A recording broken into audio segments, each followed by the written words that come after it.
Good morning, everyone. I would like to welcome here on the second day of this summit. I am Hetal Pandya, and this is a very special gathering of South Asia Investment Summit 2021. The name of this session will be the Investor Outlook 2022, and the moderator of this session is Aman Jain, who is analyst from Millennium Capital. I'd like to give a bit of introduction of his firm. They are boutique investment advisory firm that offers asset management products to clients in India and outside India. Their asset classes are debt, listed equity, private equity, and venture capital. They are based in Mumbai, and I'd like to hand over to Aman Jain. Aman, the stage is yours. We would love to hear you, and all the best. And thank you very much, everyone. Hey, thanks, Adil, for the quick introduction. Today, on behalf of GrowSend, I would actually like to extend a warm welcome to all the panel members who have joined us today. Today on the panel, we have Mr. Harsh Sethia. He's the venture partner at AHA Ventures. AHA Ventures is one of the world's largest curated sector-agnostic fundraising platform for early-stage startups. Next, we have is Mr. Mahavir Pratap Singh. Mahavir Pratap Sharma. He's the chairman and co-founder at Rajasthan Angel Innovators Network. Rajasthan Angel Innovators Network is a group of angel investors based in Jaipur who invests in early stage businesses. Next we have is Mr. Saurabh Agrawal. He's the co-founder at Angel Bay. Angel Bay is a sector and location agnostic angel network and have made investments in 50 plus startups in sectors like fintech, travel, media, and others. Next we have is Mr. Ankur Dubey. He's the principal at Jupiter Capital Private Limited. Jupiter Capital is a venture capital firm based out of Bangalore, which invests across tech, consumer, healthcare space. Next we have is Mr. Ashish Taneja. He's the partner at GrowX Ventures. GrowX is an early stage investment based firm based out of Delhi, and they are focused more on angel and seed stage. I would like to request everyone, if they have any specific question that they would like to ask our coveted panel, then they can post it in the chat window. I think a lot of people actually have this question in their mind that we are seeing a lot of funding which is pouring in the startup ecosystem. So when do you think this increased demand will continue, and do you think this will be sustainable? What are your views on this, Mr. Ashish Taneja? So, I think the question you asked is, we're seeing a lot of demand today. Is this sustainable in the immediate future, right? Yeah, like the funding that we are seeing in, right? Like a lot of funding has been pouring in, right? So do you think this demand, it will continue, and do you think it is sustainable? No, I know there's been a lot of talks. Is there a bubble in the making? Is it a 2015 repeat in India, where we saw this euphoria of early stage companies raising a lot of capital and then broadly going down. Then there was a longish winter to follow. I think this time is different. This time is different because the two key pillars, if you like. One is the consumption trends, right? I mean, across the board, you're seeing a lot of user appetite to transact digitally, across all sectors, across all themes, and so on and so forth, right? We've seen, geo merge, as a big factor to enable the data cost to be cheapest. It's no longer the question about, do I have access to data? Do I have a smartphone? It's happening. And the third, which for me fundamentally is the most important thing, is what UPI has done, right?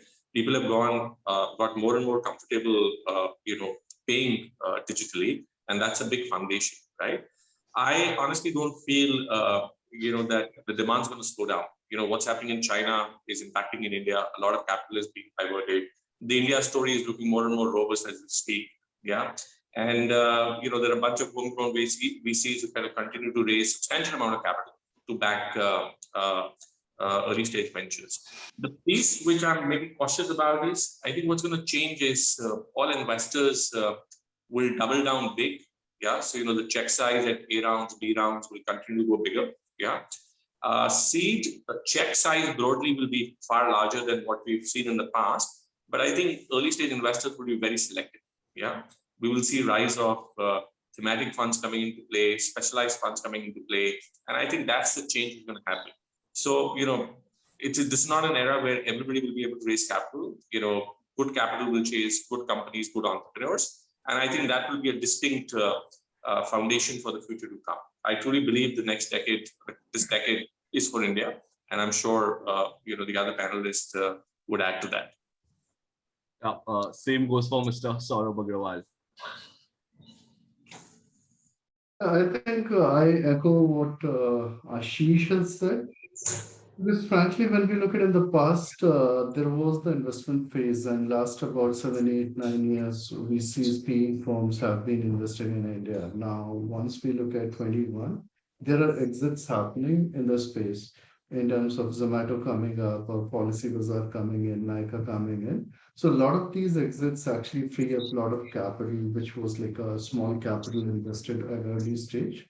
Now these investors, once they get their capital back and then they have seen the success. So most of the money gets to flow back into the same asset.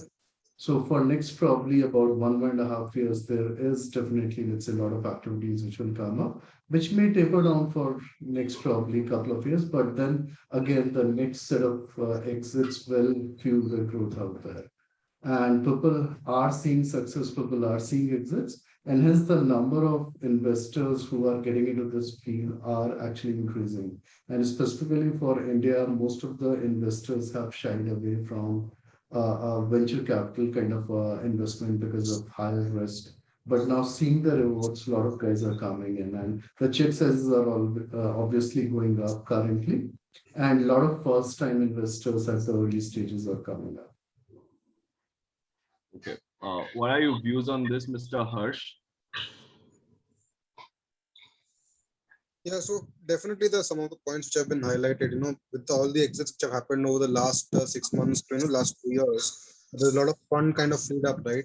And I can see a lot of VCs who are looking for a lot of opportunities. Right now, the problem is actually inverse. There's plenty of capital available. There's a scarcity of good startups which we are seeing right now, right? What typically tends to happen is most of the startups which I'm seeing, that typically are the same run old model which have been invested 7, 8 years ago. People are just kind of rehashing those kind of models.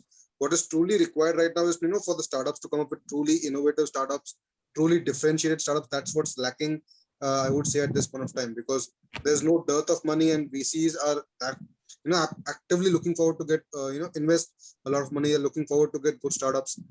Even many private equities, not just from India but across the world, have kind of reached out to me. They're looking to invest 20 million, 30 million, even 50 million. But there's a huge dearth of those good quality startups, right? That is what the problem is right now. If you can get those kind of good quality startups, truly differentiated startups, there's no shortage of problem whatsoever. There's no shortage of capital at all in the market right now. Okay, so basically the China's crackdown on the consumer internet economy and the India's growth in the startup ecosystem, given the cheap data cost, given the increase in the smartphone penetration and all, has actually led our startup ecosystem much more evolved, especially on related to the India stack, which has made much more seamless and convenient journeys, like rather than just a broken piece of an experience. Correct. So the India stack has definitely gone a long way in terms of simplifying, right? You see the growth in the fintech space over the last 4-5 years, ever since the India stack got implemented. It's been absolutely amazing in terms of identity verification and all those other innovations which have happened. So that is going to really that has shortened the things up. But one more point which I would like to add over here is our angel investment scenario right now. It still needs to evolve a little. Probably there could be some sort of government support to promote angel investment. That is what I believe is needed, because coming back to the earlier point which was mentioned, that the early stage ticket size is going to get larger, right? What's happening right now is about a decade back, people used to get funded even at the idea stage, or at the pre-seed stage when the idea is still being developed, right? That has completely stopped as of this point. As of this point, even the angel investors are looking for significant traction before they actually invest, right? So that has been one major shift that has happened. So we need to promote the angel investing ecosystem, because only if the angel investors invest at an early stage, will they be, will the startups grow enough so that VCs take them up in the future stages? That's why at this point of time, I believe the angel investing ecosystem, it should develop, and we should, see a lot of government kind of intervention over here to ensure that, the angel investing ecosystem is kind of growing up constantly. Okay. So what's your view, what's the investment process looks like, and how it has actually changed in past 1 year given the COVID scenario coming in? And do you use any tech to identify and evaluate startups? What are your views on this, Mr. Mahabir? So, not much has changed. Obviously, as seasoned angel investors, their process of diligence was always the same. I think the only thing that has changed is that the pitching and decks have become virtual, and we are absolutely okay. The other additional or difference between 2015 and now is also that the valuations have become far more realistic than what they were skyrocketing earlier on. So what has happened is that the fact that the fund cash flow required, or the money required by early stage, idea stage startups, and their valuations at any given point of time are far more logical than they were earlier on. And then, as Harsh was saying, idea stage funding is out because valuation is an issue, and we at idea or early stage don't want to take more than 10%. So obviously, it was a catch-22 situation. So things have changed a little bit in terms of stage or fund size, but everything is far more realistic, far more in terms of qualified from a point of view where it is an investment that is not going to go bust. So I think India is poised to grow in many ways, and processes have just become a little more deeper, more logical, more accountable. And same as for Mr. Ankur Dubey. What are your views? Yeah, I agree with the views of most of the panelists. I can go on this topic forever, so just stop me whenever you feel like. So the basic premise, and let me just take a step back when it comes to VC investing or even angel investing, is that the basic premise is that money begets money. What used to happen, and I have been a part of the VC ecosystem for the past decade or so, the early VC funds, what happened is that most of them were able to raise the next funds just basis the performance of the next round of funding of their startups. And there was no actual realization of the capital that had been put across by the LPs. So what has happened is that over the last 2-3 years, what I have seen is that most of these, the asset class of VCP have actually delivered returns. And that has added to the story. And obviously there are macro factors like UPI and all other things that you guys already mentioned. So I'll not delve into that. But overall, the psyche of the LPs have actually changed, in my view, to some extent. We are in process of raising a $150 million early stage VC fund. We have a first close of 50 million lined up. And we are when we go out and talk to LPs, everyone is excited about where is the, how do we make money in this asset class? What is the investment story that they could chase? Obviously, there's the consumer side, then there's the big, huge market of B2B, which is waiting for us to happen, wherein most of the companies have just been able to reach out to SMBs, and just through that, they have been able to earn billions of dollars in valuation. The whole enterprise space in B2B size is still vacant, and many exciting company stories which are coming out of India to tap that space. And I think there's a change in the investor mentality as well. Earlier, when I used to go and talk to all these LPs or maybe VC funds, and I myself was a part of a Japanese VC fund, I remember analyzing Zomato, Swiggy in 2015-16, and these were very conservative investors. 2006, they were Japanese, and they told us to show how will it ever make money, how will the unit economics ever make sense, and we were not able to dive right that through, and we missed the bus. So the whole premise, and people generally used to look at startups from the perspective of how much cash they can generate and what is the EBITDA profitability going to be like in the steady state. And I think for now, especially in early stage and like pre-series A, series A kind of deals, it's just thinking too far ahead of ourselves. When Alexander or Genghis Khan or maybe Babur invaded and wanted to expand their territory all over the world, they did not analyze that if we go and attack India, how much revenue will generate and how much profitability will get from the taxes that we can collect from there. It's about land grab. Just see the space that we want to enter, put in enough capital behind it, grab that space, and you will start making money as the time goes. So I think that shift in mentality has happened. And just adding to one of the anecdotes that a startup that I recently met. I think in the tier 2 cities, this whole concept of angel and investing is really picking up. Thanks to most of the angel funds, they are doing a great job there. I just recently met a startup. He told me that he has raised $1.5 million from friends and family and he's from Kolhapur. I was like, oh my God, what kind of friends and family do you have? So yeah, that's about it. And that is what my perspective is. So basically, the innovation in the products, the space that they are catering to, the time that they that it has, right? That adds more significant value at an early stage rather than deep diving more into the revenue numbers and the unit economics per se. Yeah, that is what my point of view is. Yeah, at least as a very early stage, it doesn't make sense to like beat your head around how will it ever make money and all those other things and doing all different kind of modelings that you can do. No, I agree with your Japanese investors' point of view, right? It's very difficult to crack down them, and they actually take 4 to 5 months to come and evaluate and even give some kind of a perspective. Yeah. So how challenging was the COVID period for startups in general, right? And what are the key challenges that you foresee for the coming year, 2022? What are your views on the same, Mr. Saurabh? Sorry, you are on mute. Okay, sorry. Yeah. So in terms of the challenges which the startups are currently facing, it's like the B2B startups are facing the challenge of not being able to get to the decision makers at one place. So the deal cycle has started increasing in terms of their business cycles.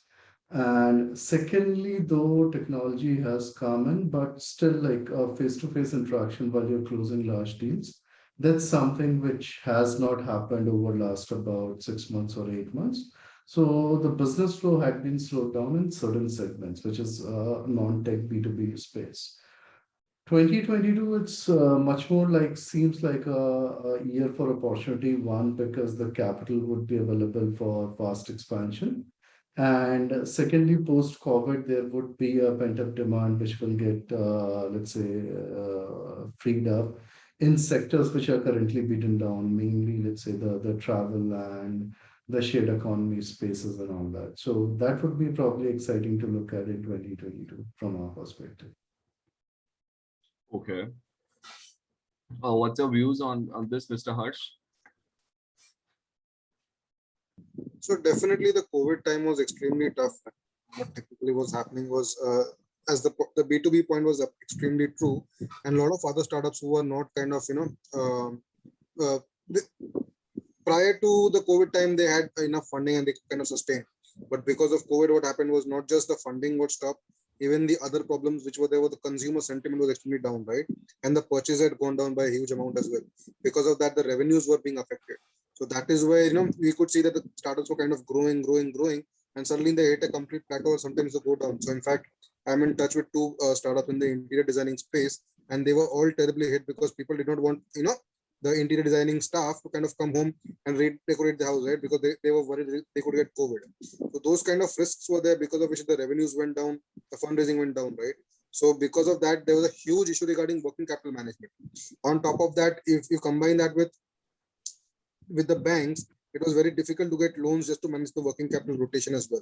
So it created a very tight crunch on the financing aspect of it, which created another further cycle. Because of that, they had to even fire a lot of staff, right? So this created a very vicious cycle and a very vicious demotivation sector. And because of that, once when they would come to us for funding, for in the month of November and December, and we would see the last 6 months the traction has been poor.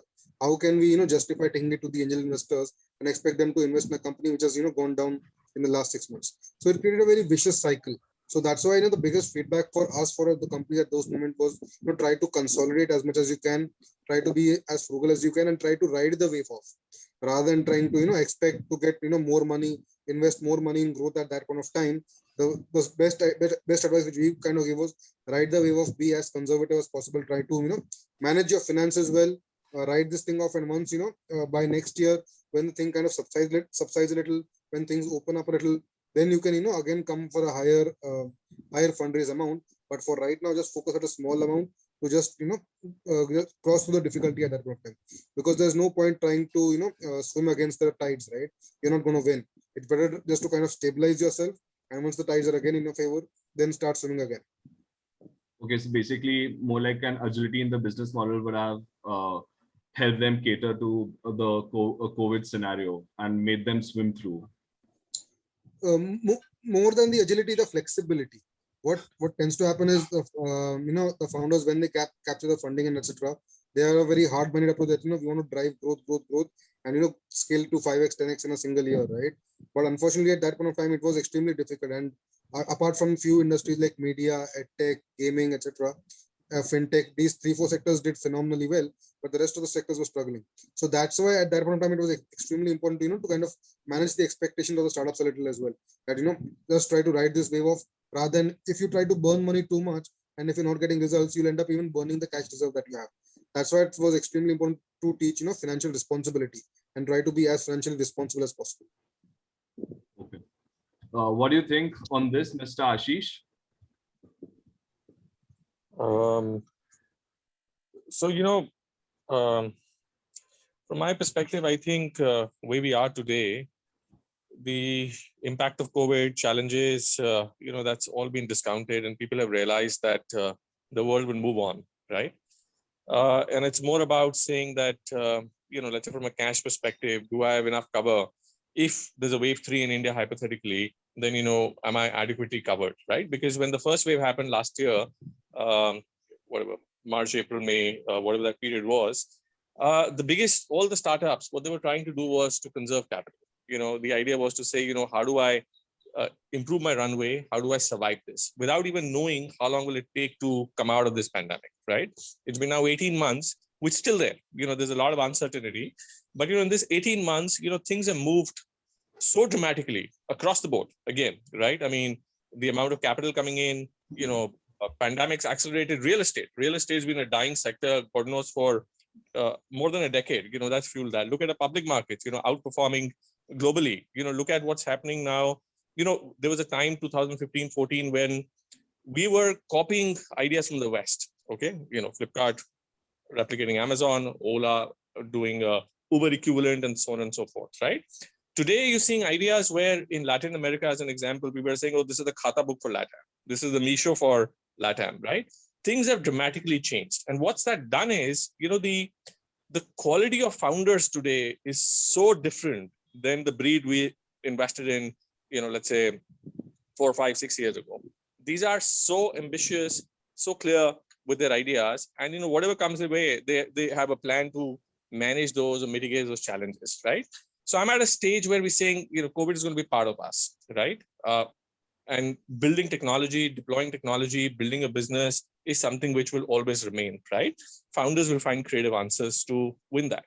One of the things we've said is, when I said the seed round is getting bigger and bigger, one of the reasons for that also is to saying, okay, I'm going to use capital as a moat, okay?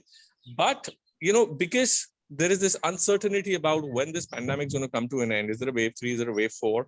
They're saying, okay, have extra capital. Tomorrow, if something hits, at least, we're not kind of running from pillar to post to kind of raise the next capital, right? So I think the first time of last year was when we were unclear in terms of how the situation would pan out. Earlier this year, the wave 2, broke our back to a certain extent. But, now when you kind of look at where the market is, where the entrepreneurs are, it's a very ambitious lot. And, I think there's no stopping. So basically the quality and the pedigree of the founders have made a lot of difference even for them. Absolutely. Okay. So like any specific sector you are increasingly focusing or interested on currently, and why? Mr. Ankur, you can, your views? Sectors in terms of investment that we are focused on? Yeah, like now you're like looking to focus on, and like you're interested and you see a lot of innovation might happen, and we are really bullish on consumer, and we are very bullish on B2B SaaS. for markets outside India where they are targeting big enterprises. As I talked earlier, in our $150 million fund, one of the biggest LPs is a service integrator, and the approach that we are taking with these B2B SaaS companies is that it's not only the capital that we'll help them with, but also the connects that they need to expand into the Western markets. So most of the B2B SaaS companies earlier, what they used to do, their go-to market was mostly limited to inside sales and some digital marketing here and there, and they had some sales people in the US, and that model has not really scaled.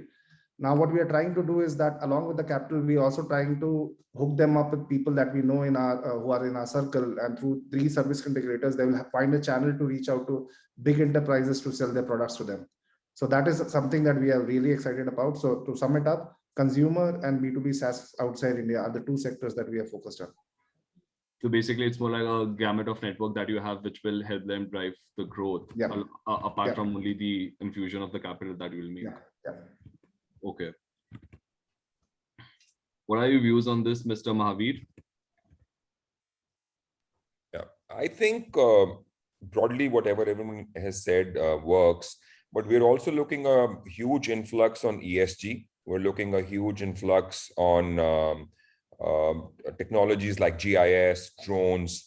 I think India has actually become very innovative. I think the startups these days that we are seeing are absolutely deep tech. I mean voice modulated stuff, AI, ML stuff. You know, it's pretty interesting on technology, how we are evolving. And I think these startups or these ideas that are coming to us in the last 3 to 4 months are actually going to be global level in terms of technology and development, and compete with Israel's and US's of the world. So it's actually gone from being copycats to actually becoming innovators and aligning and joining quite a few technologies. So I personally am very happy. Even Impact, for that matter, you know, actually Impact creating agri-tech, etc., is also becoming very interesting as a domain from Indian point of view. So I personally feel those are good ideas. Then because of the success of consumer and D2C companies, and having been acquired or succeeding in numbers, that space has also become interesting. It is not just a numbers game. It's not just a fund size or investment size game anymore. It's more about creativity, creating a brand, reaching out to consumers, and that outreach has also become you know, a kind of a disruption from the B2B2C model. And I think that will disrupt, and that's also space is becoming interesting for us.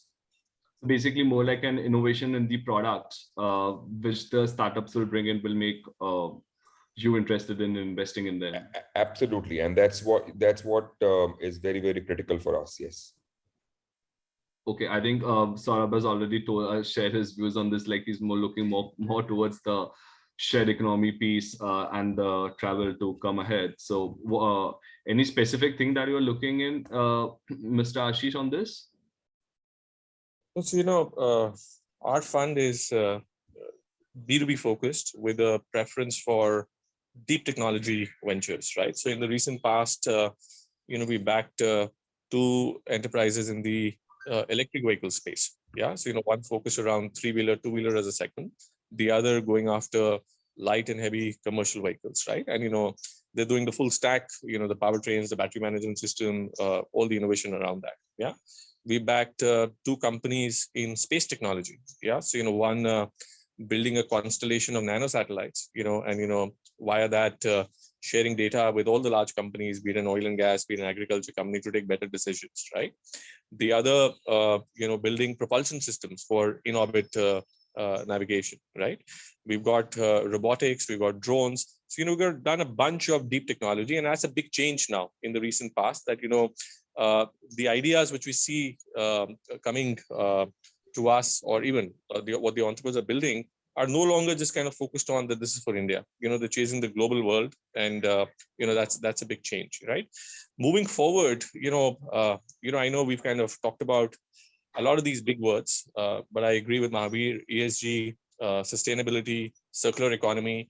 I think time is here, you know, for ideas around that. Yeah, and you know, We've heard about blockchain for several years. We haven't seen any breakthrough. I believe now, we will see rapid adoption of blockchain globally, and of course, fueled by the growth in India. Yeah.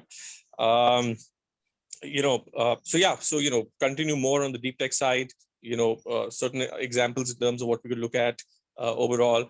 But, if you can look at COVID, what COVID has done is accelerated the adoption of technology. So it's not that there was new technology that has come out. All the tech was always there. Yeah. So, there were edtech guys, there were agri-tech guys, there were fintech players, but, this change, being at home, far away, not stepping out, is kind of brought that acceleration in all those technologies. And that's what we're going to see more and more in times to come. Okay, yeah, I agree with this ESG piece also coming into the foray, because we're also seeing like an online investment platforms providing this fractional investments in the impact, especially in the clean and green tech spaces. And I miss talking about it, but another sector, consumer, B2B, it could go either ways, is this entire creator economy, gig economy. Yeah. All this talks around Web 3.0, metaverse, combining all that into some viable solutions. And, I think that piece is going to be huge in times to come. So basically this location-based data intelligence is something that will take a good heap in the future. Sure. Kevin, just wanted to probably chip in and correct, because you made a comment about my last comment that we are interested in shared economy and the travel space.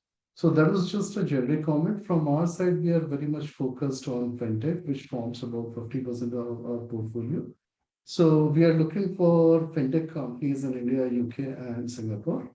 The second space we are very bullish on is gaming, and that's one place where we would be investing heavily in 2021-22. Third space we are looking at is electrical vehicles infrastructure space, not the cars, but it's like the infrastructure for charging and let's say the software stack around it. So these are three major focus area, and continuing focus is on B2B SaaS companies. Okay. So what are the common pitfalls that you have seen like these startup founders generally fall into? Harsh, your views on the same? Could you elaborate a little on that? So like you might have seen certain pitfalls, right? That startup co-founders generally fall into, something that they generally tend to make a mistake towards, right? And then as a result of which you see either the company shuts down, or either they see themselves in a big soup, right? And then becomes a little untenable as well to come out of it. So I would say the number one challenge which I am kind of facing, which I've kind of seen, startups face, is they tend to get married to the idea and the product, right? If you look at it, a startup is primarily supposed to serve a need of the customer, right? So the assumption always has to be customer first and build everything around the customer. That needs to be a fundamental thing. And they need to start with the customer research. Obviously, there have been a lot of phenomenal startups which I've been seeing in the last 6 months in terms of, the kind of technology that they're using, kind of growth that they're seeing. But yet I'm still seeing a lot of startups, which are very old school, where they simply come up with they will come with a product. They think that, this is the best product in the world. And obviously it has a lot of good features. And once they actually go into the market with that, there's no market interest of a product like that. Because I typically work at very early stage companies, right? Looking to raise like 250K, 300K. So at that point of time, the basic things which are required, that's extremely important. So that is where I kind of feel, most of the startups are still kind of missing out. They're missing out on the basic lessons from 0 to 1. The 0 to 1, the idea was to be as on the ground as possible, be as frugally responsible as possible, and constantly be in touch with the customers, build your first MVP.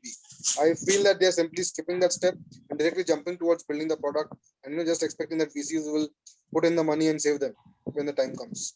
Okay, so it's more like a market fit, the product market fit that you see.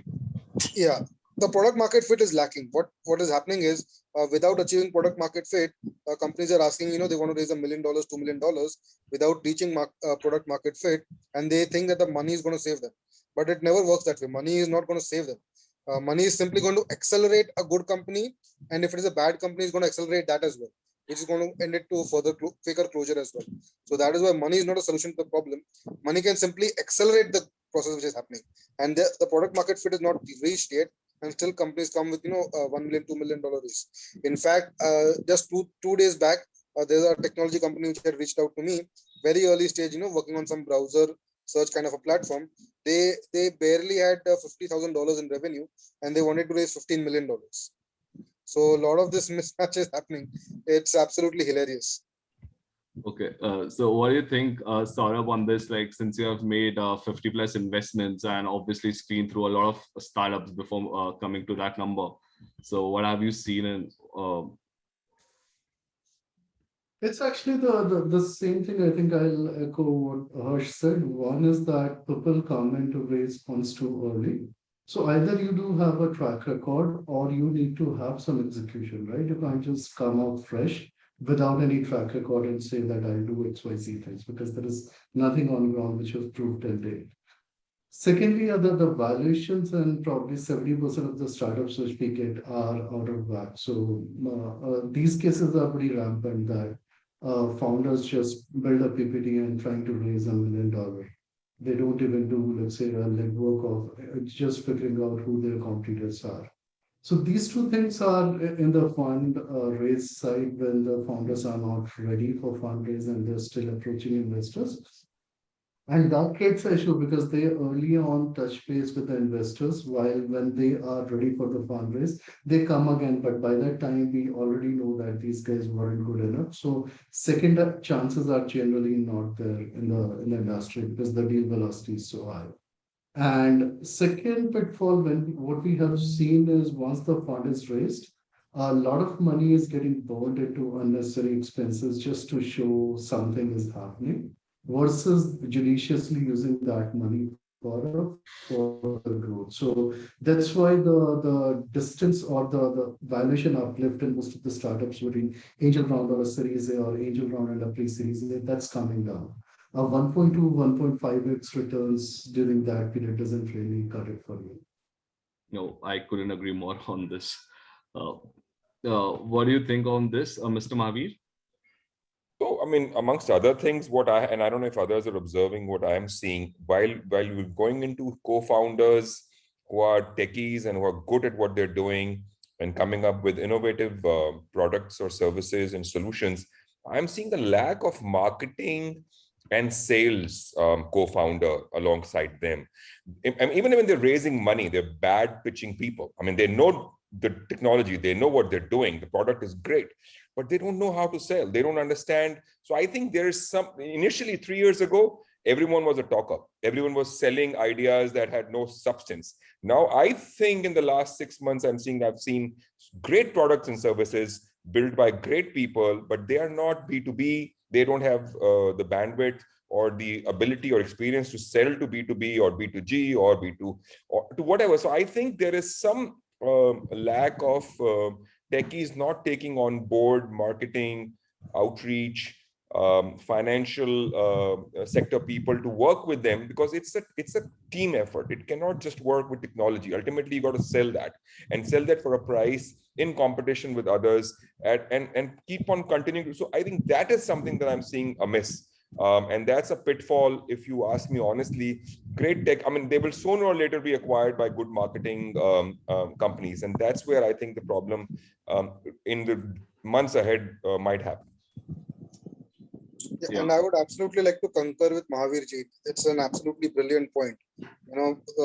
Startups are building good tech, but they are completely lacking in terms of sales and marketing skills. And they're not trying to, even make an effort towards getting a marketing co-founder. In fact, many times they disregard a marketing co-founder completely. Absolutely right. I think it boils back to the past, like how JP Morgan helped actually to get the electricity in the mainstream, right? So that additional individuals can't do. So due to this now lower interest rate regime, do you think like RBF and venture debt are more attractive for the startups than a venture capital fund? What are your views on this, Mr. Saurabh? Yeah, because of the lower interest rates, we have seen uptick even in our network in terms of the venture debt deals. So for the first 4 years, like we started in 2015 till 2019, we did not do any venture debt deal. But in last about 18 months, we have done about 6 deals out there just because rates are not available in the FDs. So people have started pushing their FD money into these companies at about 12 to 18 or probably 24% return. So that's actually picking up pretty well.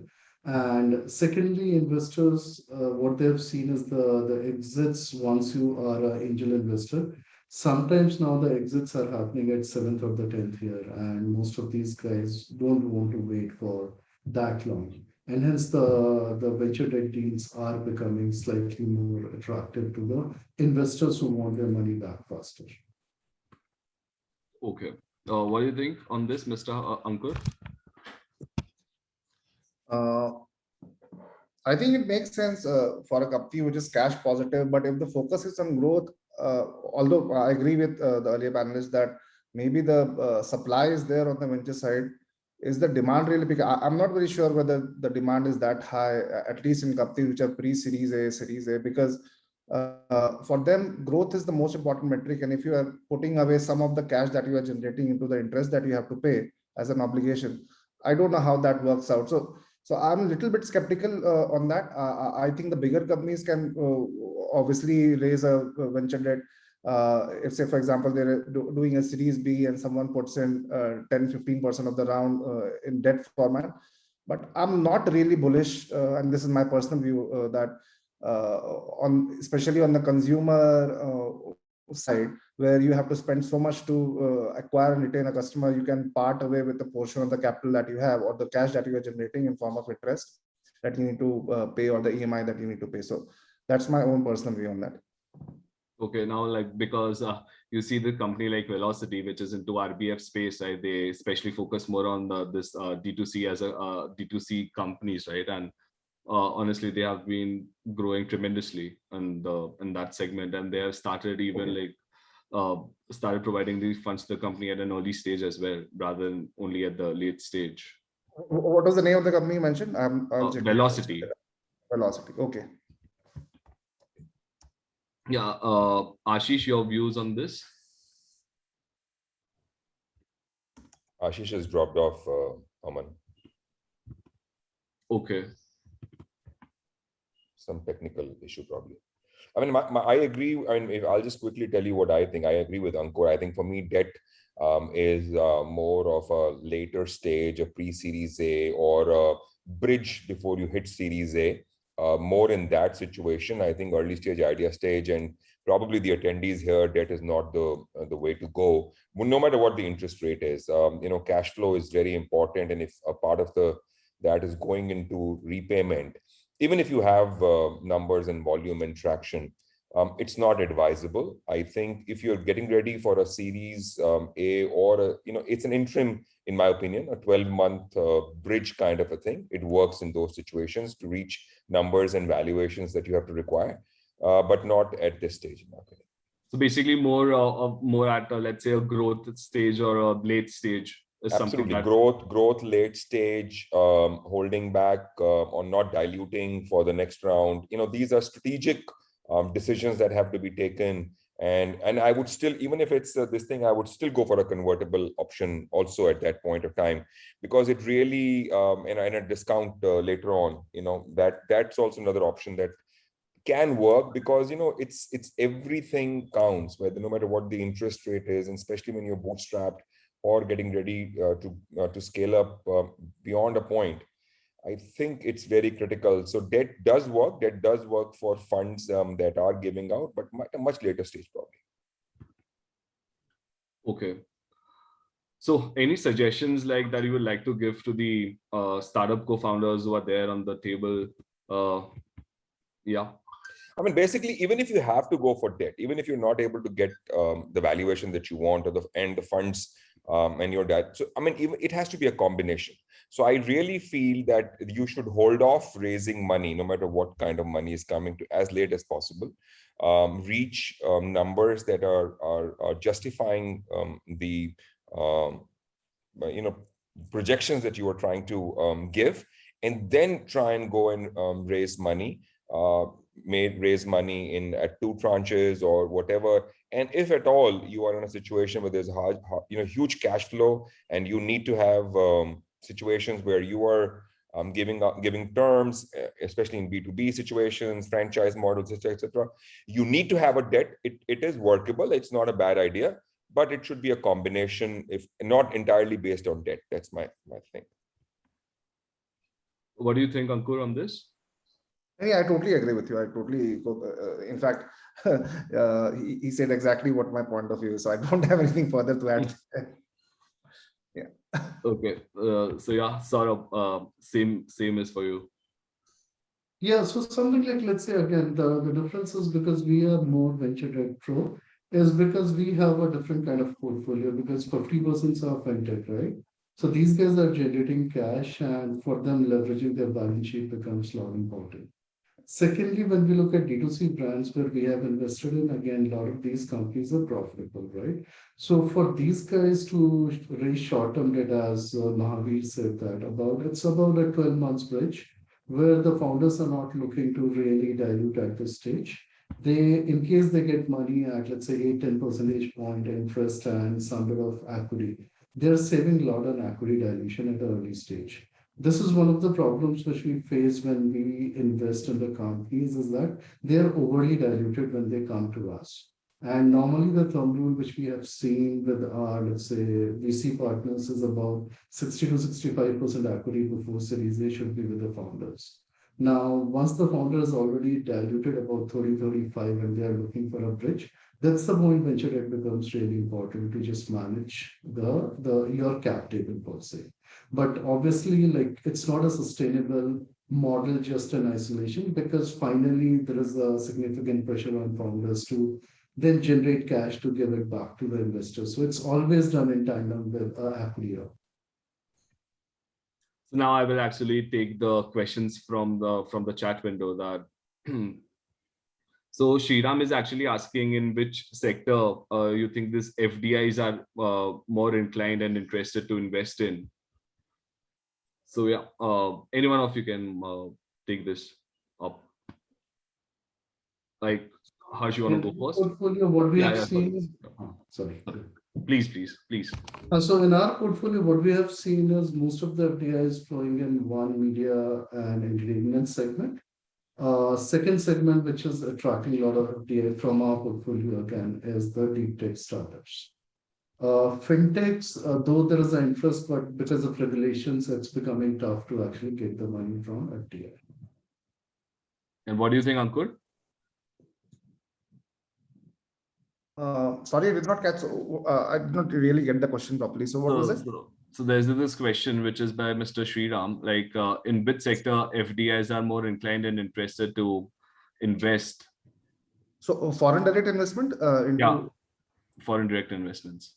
So how is that relevant to startups? I don't get that angle. Yeah. No, it's more towards, let's say, even at the late stage, right? Like any FDIs, or let's say even like the private equity players, right? But it will be more like an FDI sort of an investment. So any specific sector that they are thinking which will develop out here in India, that they're looking I'm not really an expert on that, because I think that is more a later stage. I'm more in early stage, but like my general knowledge is that, say, for example, insurance, anything like wherein maybe defense as well, wherein some startups wherein they're working on drones and the other high-tech things, there might be some FDI inflows there. So like very limited view, and not an expert's view, definitely. Okay. So probably FDI is actually not the right term, because FDI is, as Ankur pointed out, significantly at the stage. A right view would be, FDI is invested in VC funds, and which VC funds are the right focus area of focus, right? Probably that would be a more suitable question. So right now, I think fintech and SaaS is obviously doing well. I'm seeing a lot of interest for foreign investments and foreign funds in the clean tech space as well. They're trying to find some good startups, in the clean tech space where they can invest, and they are seeing some opportunity. They want to explore some opportunities over there. In fact, recently Magenta raised 15 million from a US-based investor, right? So they're looking for opportunities in the clean tech space. In the international fund, that's why they're investing in Indian VCs and try to get the money in those specific sectors. Okay. Yeah, I think that's all we have it in the chat window. There was only one question. Anyone else that would like to ask any questions that they have to our coveted panel out here, right? Please feel free to post it in the chat window. I think they can even unmute, right? Hetal, can they unmute and ask? Yeah, sure. I can see another question as well. This is about Srinivas Chinaman. No, it's more related to they want to chat with Ashish on the same, right? So it's like a one-to-one question. So yeah, I think we are bang on time. So I would like to actually express the gratitude towards the panel members for joining us and giving us the great insight on the ecosystem. Thank you. I hand over the mic to Hetal. Aman, Hetal, would it be possible for you to like share the email IDs of all the other panelists with everyone so that we can keep in touch later as well? Sure, definitely. Awesome.